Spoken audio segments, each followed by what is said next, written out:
जैसे उपटन लगाया जाता है, जो बड़ुआ होता है उसको, जिसका उपनयन होता है, तो उसमें उसका एक अलग टोन होता है उस गीत का। और उसमें हम पितरों की कामना, मतलब पितर के आशीर्वाद की अपेक्षा करते हैं।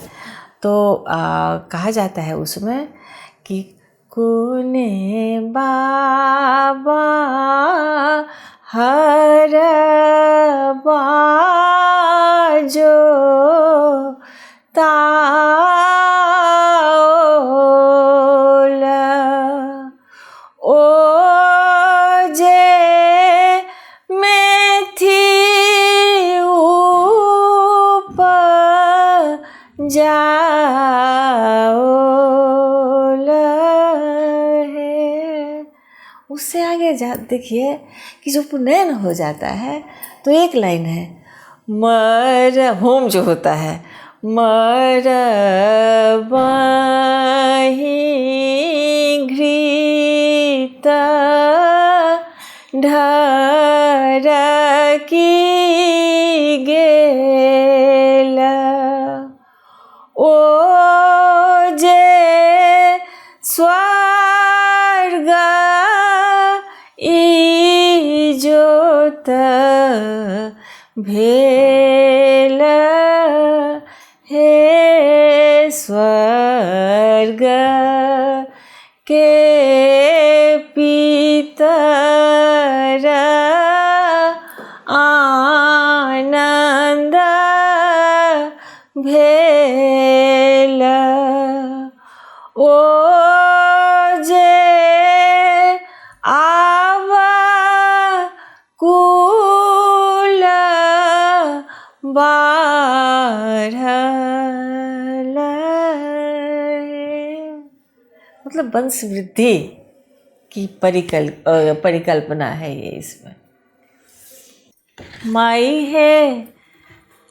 माई है नहु नहु दुल्हा चलई छथि कोना, माई है नहु नहु दुल्हा चलई छथि कोना, माई है बंधन सा बकरा फूजल हो जेना।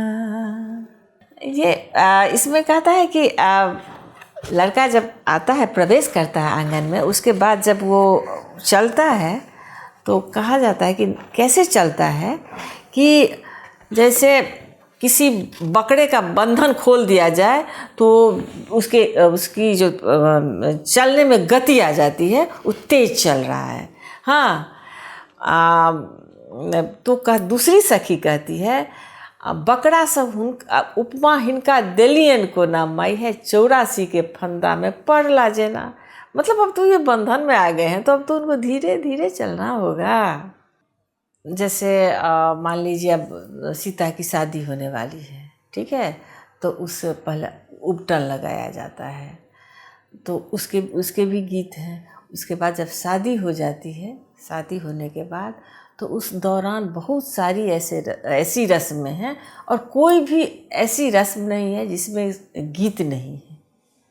तो जैसे कन्यादान हुआ, ये कोबर हो गया, सिंदूरदान हुआ, लाबा छिटाई हुआ, उससे पहले कुमार गीत गाया जाता है बेटी के यहाँ। तो उसमें गाया जाता है, जाही दिन आहे बेटी तो है अवतर लह, ताही दिन भेल बीस माद है। मतलब बेटी के थोड़ा उसका जो है इन्फीरियर उसको माना जाता है बेटी जन को, जो अच्छा नहीं लगता है। और फिर उसी जगह बेटा को जाही दिन आहो बाबू तो है अब तर लह माछा मछरी ने सोहाए हे माछ मछरी बाबू मनहु ने भावए पानहि राखल परान है। मतलब इसमें कहा गया है कि जिस दिन तुम जन्म से पहले तुम जिस दिन पेट में मेरे आए उस दिन मुझे मछलियाँ अच्छी नहीं लगती थी, मछली खाने में अच्छा नहीं लगता था। तो लोग कहते हैं कि मछली अगर अच्छा नहीं लगे या अच्छा लगे कुछ इस तरह का है तो उसको बेटा होता है। तो कहबी भी है, फकड़ा भी है, ख्याल है माछ भात भी आयल है बेटी, मतलब खाने के लिए मछली भात और होती है तुमको बेटी, मतलब इस तरह से है। तो इसमें माँ कहती है कि जिस दिन तुम मेरे पेट में आए तो मुझे कुछ भी खाने में अच्छा नहीं लगता था, एकमात्र पान था जिसको खा के मैं जिंदा रहती थी।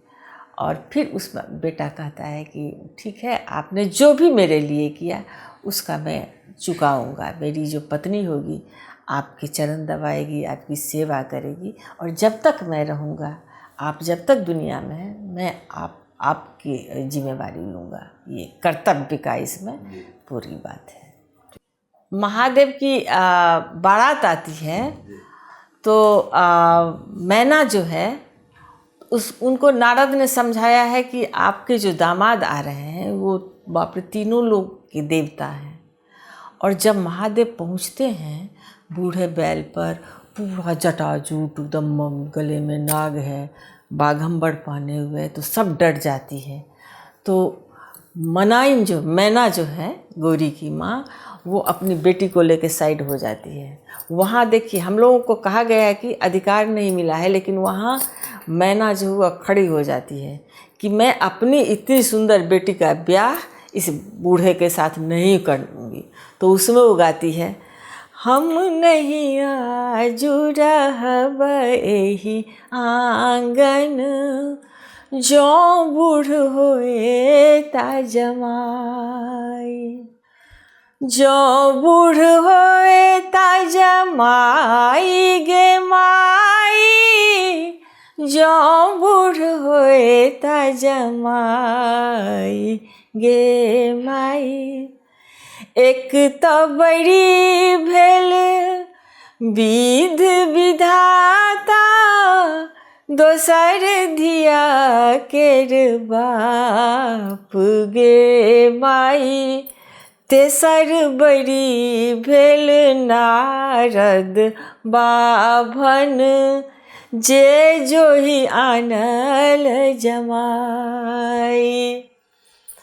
धोती लोटा पोथी पतरा, सब किछु ले बनी छिनाई गे माई, जो किछु बजता नारद बाभन, दाढ़ी पकड़ी घिसियाब। अगर ये बुढ़वा ये नारद कुछ बोलेगा, बेकार ना अपने को पंडित कहता है। आज अगर इस लड़के से मेरी बेटी की शादी की बात करेगा तो इसको मैं इसकी सारी जो शास्त्र है सब उसको फेंक दूंगी, उसको दाढ़ी पकड़ के आज मैं घसीटूंगी। ये माँ की शक्ति है, ये माँ अपना पावर दिखाती है।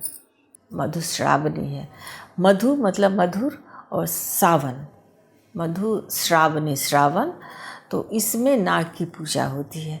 वैसे भी जो मिथिला का जो क्षेत्र है जंगलों से घिरा था और जलाशय भी बहुत थे, तो सांप के उपद्रव, नागों के उपद्रव ज़्यादा थे, तो उनकी पूजा की जाती थी। तो वो 15 दिन जो रखा जाता था, तो उसमें लड़कियां नाग की पूजा करती हैं। और उसमें दूल्हे के यहाँ से भी बहुत चीज़ें आती हैं, उपहार में भी, और लड़कियाँ पूजा करती हैं और शाम के समय वो फुलवाड़ी में जाती हैं, फूल चुन के लाती हैं और नाग के गीत गाती हैं। और उन गीतों में बहुत सारी बातें छिपी होती हैं। जैसे देखिए, जैसे हम जिस क्षेत्र में रह रहे हैं उसके चारों तरफ क्या है, उन गीतों में ये भी चीज़ें दिखाई गई हैं, बातें बताई गई हैं। जैसे पहिरी ओढ़िए बिसारी गेली पूर्व राज, रामपुर बही राजा छथि चंद्रमा सूरज। पहिरी ओढ़िए बिसारी गेली पश्चिम राज, राम पश्चिम राजा छथि काशी विश्वनाथ। मतलब पूर्व पश्चिम, उसके बाद दक्षिण गंगा, दक्षिण हिराज छथि छनि गंगा हनुमान, गंगा और हनुमान, और उत्तर के हिमालय। मतलब चौहद्दी का भी बखान कर दिया जाता है ताकि जाए। नहीं, कोहबर एक चित्र होता है जो हमेशा आपको देखिएगा, जिस कमरे में शादी की रस्में, महत्वपूर्ण रस्में, सारी रस्में तकरीबन संपन्न होती हैं, उस घर को कोहबर घर कहते हैं। और ये कोहबर हमेशा साउथ ईस्ट कॉर्नर में बनाया जाता है। एस्ट्रोलॉजी के हिसाब से वो कोण जो होता है, वो कॉर्नर जो है, वो आपको अग्निकोण है, और शुक्र का भी वो कोण माना गया है। तो आपको दाम्पत्य जीवन में इनकी उपस्थिति अनिवार्य है। ठीक है, तो बहुत सुंदर सुंदर मनोरंजक गीत गाए जाते हैं। जैसे देखिए, परिकल्पना क्या है, हम कैसा भी कमरा है उससे क्या, कल्पना में मेरा क्या है। कंचन कनिया राम रतनिया, हीरा मोती लागल केवार है, नव बर नव कनिया, ताही में ओछाओल सब रंग पटिया, सेज भरी फूल छिरियल है, नव बर नव कनिया। मतलब बहुत लंबे लंबे गीत हैं, तो उसमें अभी डिटेल में, लेकिन ये है कल्पना तो हम बड़ों की कर लेते हैं, समृद्धि चाहे जो भी मेरे मन में वो गीत में गा लेते हैं, वो मैं आपको उसमें कृष्ण भी है और राधा भी है और बिरहिनी नायिका भी है। दो तरह के मलार होते हैं। हे ऊधो बरा रे चतुर, घट बरवा। यहाँ कृष्ण घटवार हैं, नाव को खेने वाले हैं। तो राधा कहती है, दूर बजो लानी, नाव चढ़ानी,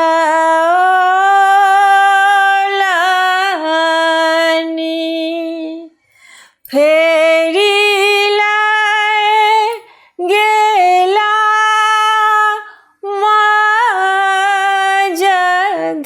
मजधरवा। हे ऊधो, महिलाएं ये चलती हुई गाती हैं और इसका आरोह देखिए, आरोह अवरोह में बहुत का फासला होता है, लेकिन इतनी हिम्मत उनमें होती है, इनकी आवाज़ में इतनी ताकत होती है, वो खड़े खड़े वो गाती हैं और बहुत सुंदर लगता है ये गीत।